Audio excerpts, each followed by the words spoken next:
E eu gostaria de pedir a você que abra a palavra de Deus comigo no texto que nós estamos usando como texto básico para a nossa meditação, Lucas capítulo 16, do versículo 19 ao 31, que é a maior revelação que Jesus Cristo nos dá sobre o inferno. Então, vamos comigo, Lucas 16, 19 ao 31, mas antes eu convido você que feche os teus olhos e peça ao Senhor Deus que fale com você, amém? Que Deus continue falando. Eu sei que o Senhor já tem falado com você e você já tem recebido palavras, já fomos ministrados através do louvor e da adoração, mas queremos continuar recebendo a palavra do Senhor. Por isso, Pai, no nome de Jesus, colocamos as nossas vidas diante de Ti, pedimos a Deus que o Senhor venha nos usar com poder e autoridade, não nos deixe agregar nada à Tua palavra, nem sequer retirar nada dela, que a Tua palavra por si só venha falar com a Tua igreja,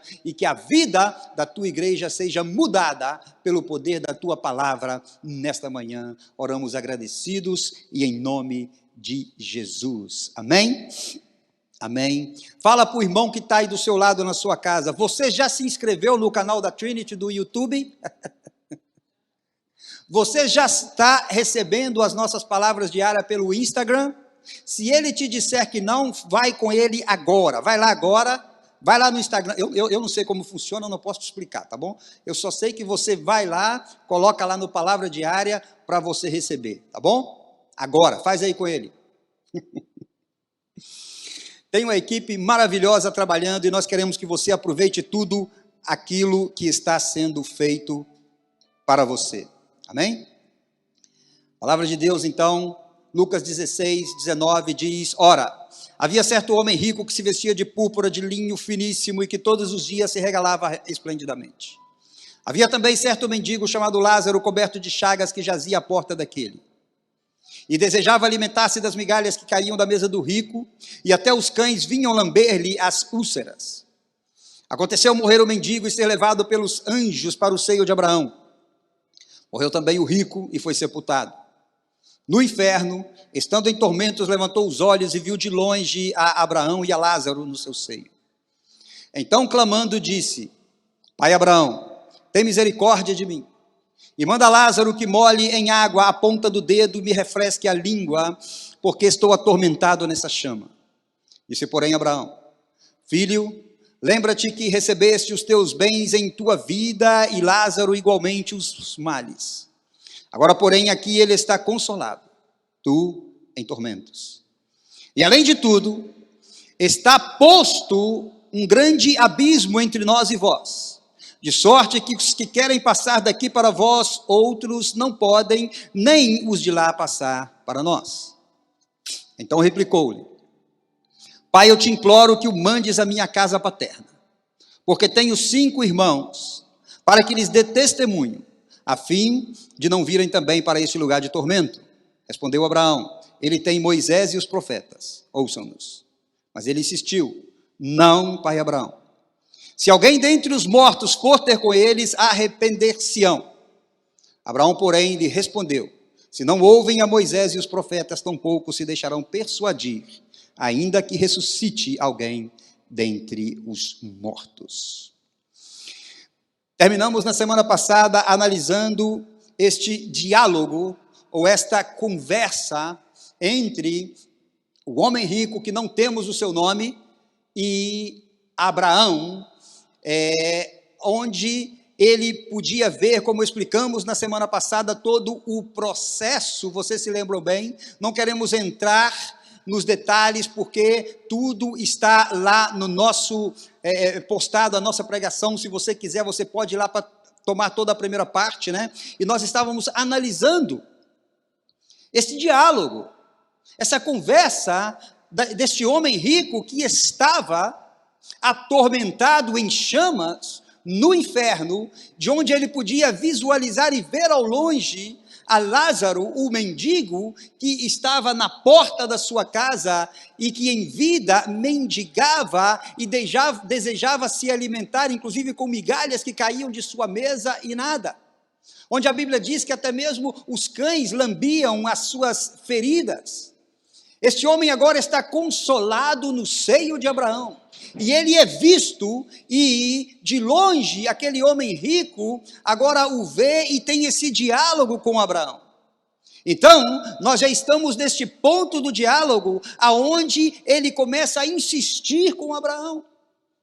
Como ele vê que não tem como, ele havia pedido, note bem, igreja, que ele havia pedido, pai Abraão, por favor, que Lázaro possa, pelo menos molhar a ponta do dedo dele e colocar na minha língua. Tamanho é o tormento daqueles que estão neste lugar.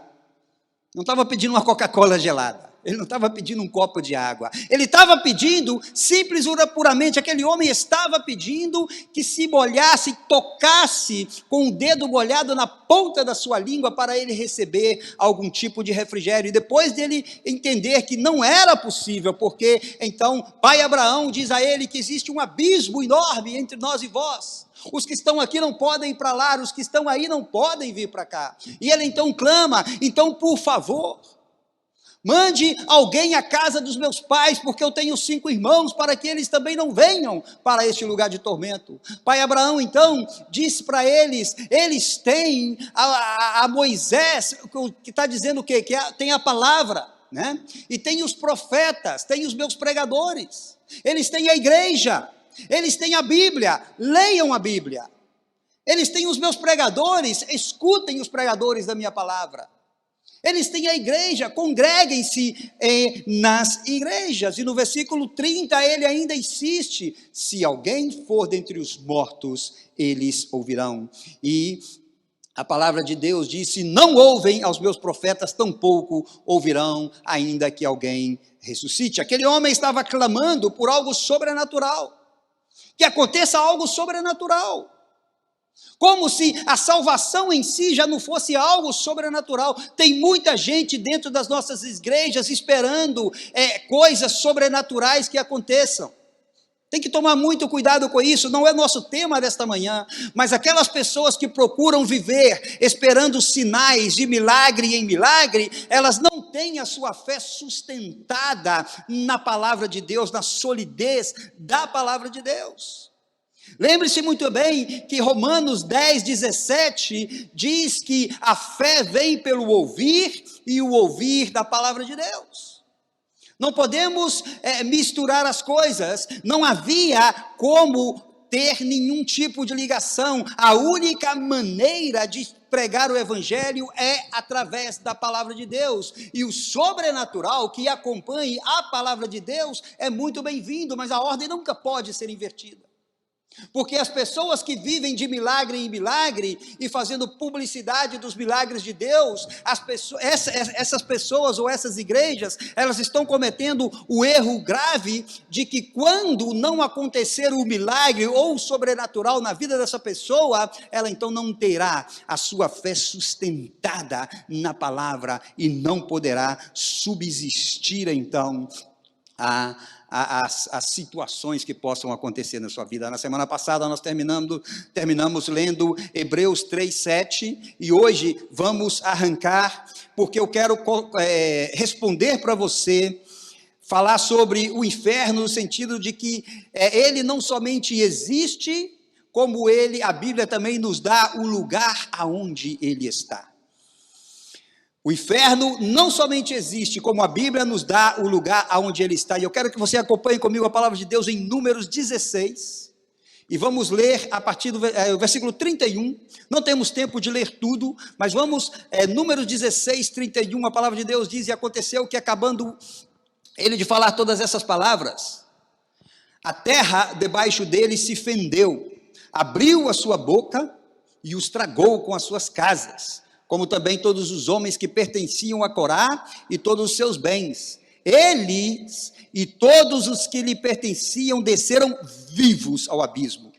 A terra os cobriu e pereceram no meio da congregação. Ora, aqui está falando daquela rebelião, né? E você leu comigo aquela rebelião de Corá, Datão e Abirão, aonde eles se rebelaram contra Moisés e contra Arão, e causaram todo um tumulto no meio do povo de Deus. E Moisés então os chamou e falou com eles para ficarem fora, né? E foram como no meio da congregação, no meio do povo. Eles então tiveram essa experiência. Não temos tempo de entrar nela, mas o que aconteceu ali diz que aquelas famílias, a família desses 3 homens, com todos aquilo que eles pertenciam pela sua rebelião contra o homem de Deus, a Bíblia diz então que eles desceram vivos ao abismo.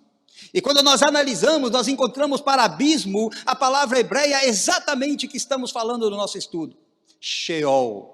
Eles desceram vivos ao Sheol. E quando analisamos a palavra desceram vivos, nós encontramos para a palavra vivos o original da palavra hebreia Shai.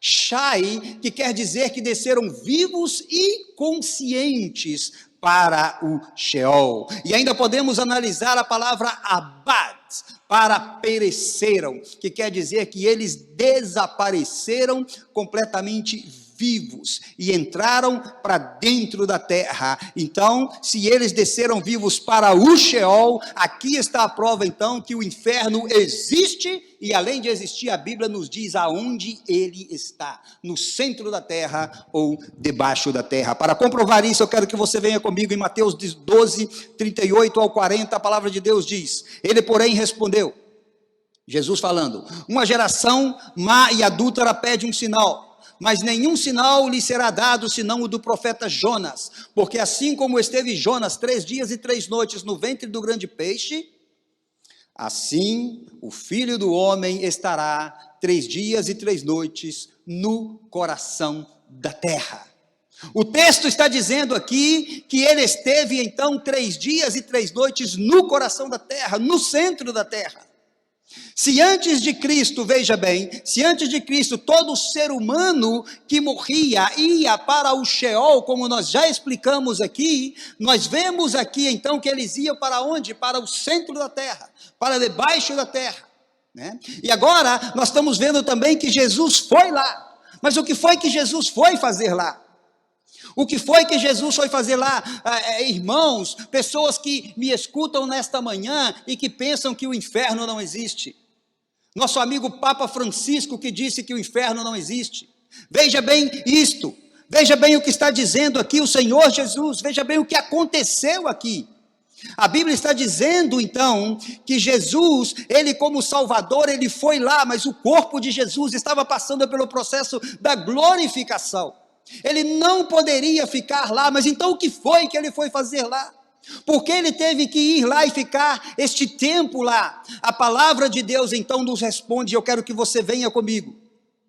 Efésios 4, versículos 8 ao 10. A palavra de Deus diz, Paulo nos dá então essa revelação. Existem outros versículos para comprovar isto, mas eu quero que você tome pelo menos este, porque não temos tempo de ir a todos. Veja bem, Hebreus 4, 8 ao 10 diz, por isso, diz, quando ele subiu às alturas, levou cativo o cativeiro e concedeu dons aos homens. Ora, que quer dizer subiu? Senão que também havia descido até as regiões inferiores da terra. Aqui está. Agora, o que foi então que ele foi fazer lá? A palavra aqui está nos dizendo. A palavra está nos dizendo, e se você está vendo comigo, você está vendo que está dizendo que ele levou cativo o cativeiro. Jesus Cristo foi lá e foi levar todos aqueles que haviam morrido do Velho Testamento antes de Cristo, que estavam presos em um cativeiro, aqueles que eram salvos, ele tomou todos eles e os levou. Veja aqui que está dizendo. Levou cativo o cativeiro, deu dons aos homens, e ele subiu. Quando ele subiu às alturas, então ele levou todos com ele para o céu. Agora, nós vemos aquele processo que nós falamos, lembram daquele processo do corpo do ímpio e do corpo do crente, como nós vimos, falou aqui na parábola que nós lemos, o que não é uma parábola, me desculpe.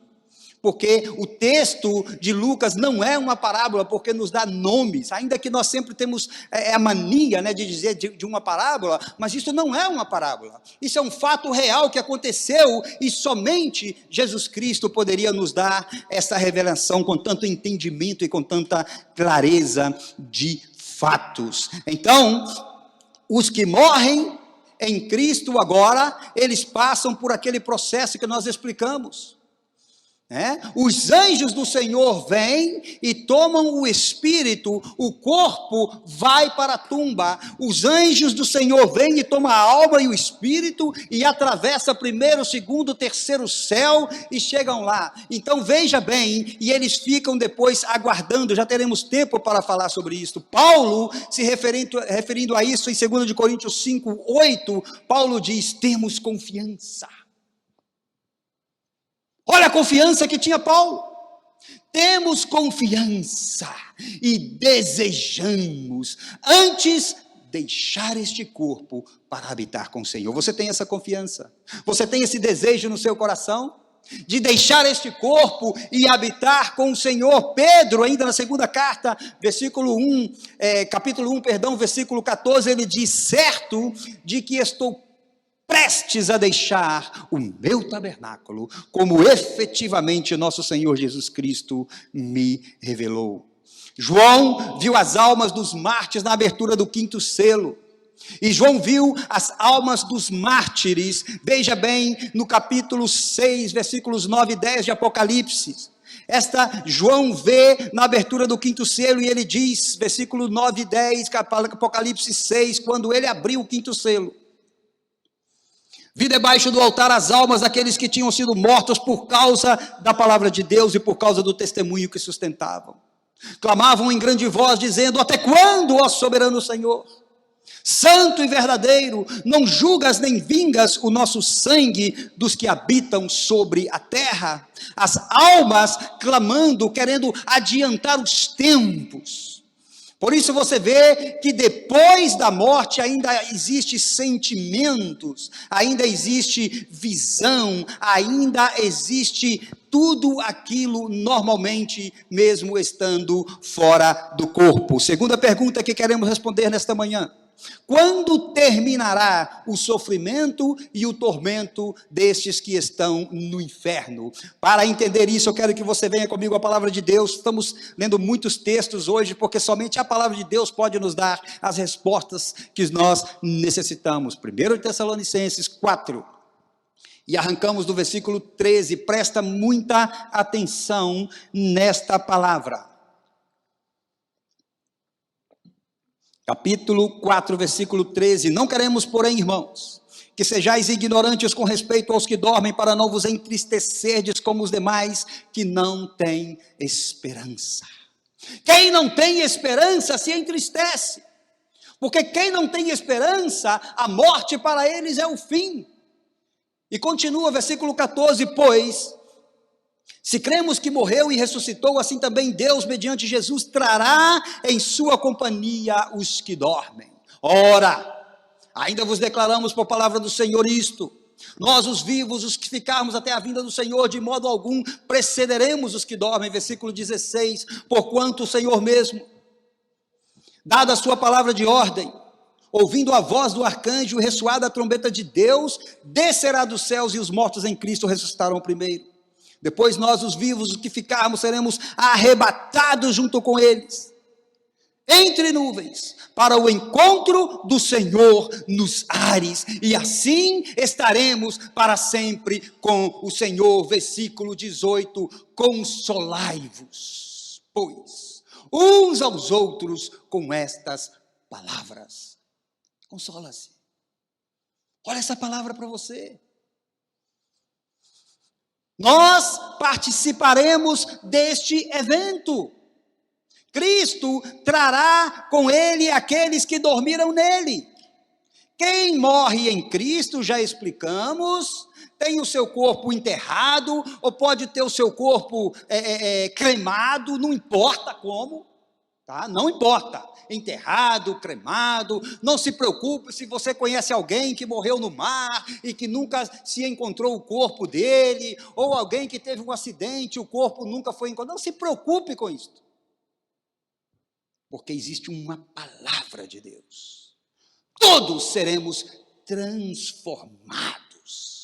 Console-se com isso, assim que eles então também receberão. Então, quando ele venha, ressuscitaremos ou seremos arrebatados para estarmos com ele. Os mortos nele serão ressuscitados para se encontrar com ele, e suas almas e seus espíritos, porém, com corpos glorificados. E a palavra de Deus diz algo que consola e que conforta o meu coração e o seu nesta manhã, porque diz assim, estaremos para sempre com ele. Você pode dar um amém, você pode dar um glória a Deus, um aleluia, porque você vai estar sempre. Essa palavra também é confirmada em Daniel capítulo 2 e o versículo 2, onde diz: muitos dos que dormem no pó da terra ressuscitarão, uns para a vida eterna e outros para a vergonha e horror eterno.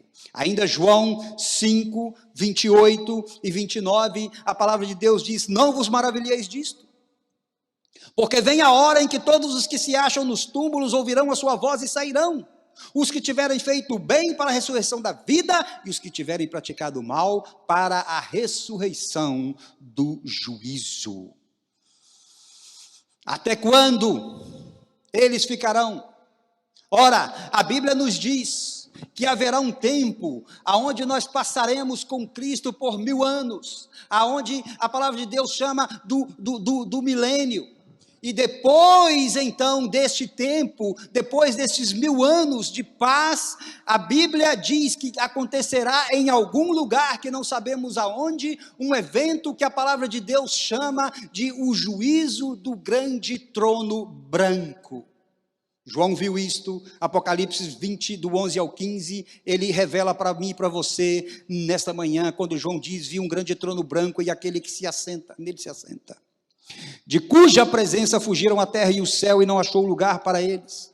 Vi também os mortos, os grandes e os pequenos, postos em pé diante do trono. Então se abriram livros, veja bem, ainda outro livro, o livro da vida foi aberto. E os mortos foram julgados, segundo as suas obras, conforme os que achavam escrito nos livros. Deu o mar os mortos que nele estavam, a morte e o além entregaram os mortos que neles haviam, e foram julgados um por um, segundo as suas obras. Então a morte e o inferno foram lançados para dentro do lago de fogo. Esta é a segunda morte, o lago de fogo. E se alguém não foi achado escrito no livro da vida, esse foi lançado para dentro do lago de fogo. Ora, meu irmão, a primeira morte é a física, a segunda morte é a espiritual, e nós não teremos parte nestas mortes. Veja bem na segunda morte, Apocalipse 21, ainda o versículo 8 diz: quanto porém aos covardes, aos incrédulos, aos abomináveis, aos assassinos, aos impuros, aos feiticeiros, aos idólatras e a todos os mentirosos, a parte que lhes cabe será no lago que arde com fogo e enxofre, a saber, a segunda morte. Ainda vemos Apocalipse capítulo 14, versículo 10, diz também: esse beberá do vinho da cólera de Deus, preparado sem mistura do cálice da sua ira, e será atormentado com fogo e enxofre diante dos santos anjos na presença do Cordeiro. Veja bem o que diz agora: a fumaça do seu tormento sobe pelos séculos dos séculos, e não tem descanso algum. Nem de dia, nem de noite, os adoradores da besta e da sua imagem, e quem quer que receba a marca do seu nome, não terão descanso, nem de dia, nem de noite, serão atormentados para sempre. Este é o inferno eterno. Aqui, quando você lê essa palavra, nós temos o original da palavra Geena, ou Geena, que quer dizer exatamente isso, o inferno final. Mas veja bem uma coisa, meu amigo, veja bem uma coisa: Para nós terminarmos o nosso raciocínio, veja bem uma coisa: o inferno existe, é real. A Bíblia nos fala onde ele está. A Bíblia nos diz quanto tempo durará o tormento, que é para sempre. A Bíblia nos dá detalhes deste lugar de horror e de tormento, através da revelação da palavra dada por Jesus Cristo em Lucas 16, 19 ao 31, como nós lemos aqui. Por que é que estamos falando de tudo isto? Por que é que estamos conversando com você sobre isso? Para te dizer que existe um inferno, sim, mas para te dizer também que você não tem que ir para lá. Você não tem que ir para este lugar de horror. Meu amigo, a Bíblia diz que este lugar não foi preparado para você, não foi preparado para mim. Ou seja, então, que você não tem absolutamente que ir para lá. E a palavra de Deus em Mateus ainda 25, 41. Confirma aquilo que nós estamos te dizendo neste momento. Mateus 25, 41, leia comigo. Então, o rei dirá também aos que estiverem à sua esquerda: apartai-vos de mim, malditos, para o fogo eterno, preparado para o diabo e seus anjos. Você não tem que ir para lá, esse lugar não foi preparado para você. Deixa eu te dizer, você que está me escutando, nós escutamos nesta manhã e fomos ministrados pela palavra de Deus através da música, que Jesus Cristo, ele vai atrás de você aonde você estiver. Não importa se você é a ovelha perdida que se desviou das outras 100. Não importa, meu amigo, se você é o filho pródigo que abandonou a casa do pai. Não importa se você estava entre nós, mas você não era um dos nossos e você se foi. A palavra de Deus para você nesta manhã é: volte. A palavra para você nesta manhã é: volte para o seio, volte para a cobertura da casa paterna, volte, porque a sua família está te esperando. E você que me escuta nesta manhã, ou talvez você que não me escuta, mas vai escutar, porque algum dia esta palavra vai chegar a você. Eu quero te dizer que o inferno existe. E você não tem que ir para lá. Não acredite, porque Jesus Cristo falou muito mais do inferno do que no céu, nos seus tempos de ministério. Veja bem isto. Ainda você pode, quando você entende isso, e você vê então que você não precisa de ir para lá. E a palavra de Deus ainda nos dá muitos nomes, ou como te posso explicar, de lugares aonde vão os espíritos, que nós não temos tempo de ver tudo isso no nosso estudo. A palavra de Deus ainda fala sobre, não tivemos tempo de ver no nosso estudo, por exemplo, sobre Tártaros, que é outra palavra. A palavra de Deus fala também sobre Queber. A palavra de Deus também fala sobre Minaimion. Então todos esses lugares são lugares para onde vão, mas eu quero terminar com você com esta palavra Geena, como acabamos de ver. Cada um destes apresenta um tipo diferente de lugar, de características do lugar, e também fala daquelas pessoas que ocuparão estes lugares. Mas não são lugares para mim, não são lugares para você. Queremos terminar a nossa meditação, e eu quero levar você ainda mais um texto, o último, palavra de João no Evangelho, palavra de Deus no Evangelho de João, um texto muito conhecido da palavra de Deus, e vamos ler para terminarmos do 15 ao 19, para que você entenda por que você não tem que ir para lá. Porque Jesus Cristo, ele pagou um preço exatamente para que você não tenha que ir para lá. Por isso que me escutem Papa Francisco, que me escutem aqueles que dizem que não existe um inferno. Se não existe o inferno, do que foi que Jesus Cristo nos salvou? Se não existe o inferno, por que é que Jesus Cristo falou tanto dele? Se não existe o inferno, por que que a Bíblia nos dá tantas referências dele? Se não existe o inferno, como se manifestaria a justiça de Deus para aqueles que hoje recusam acreditar em Jesus Cristo como Filho de Deus? Versículo 15 de João 3, para que todo o que nele crê tenha a vida eterna, porque Deus amou de tal maneira, ao mundo de tal maneira, que deu o seu Filho unigênito, único, para que todo aquele que nele crê, veja bem isto, você está entendendo o que eu estou falando? Para que todo aquele que nele crê, você só precisa crer para ser salvo.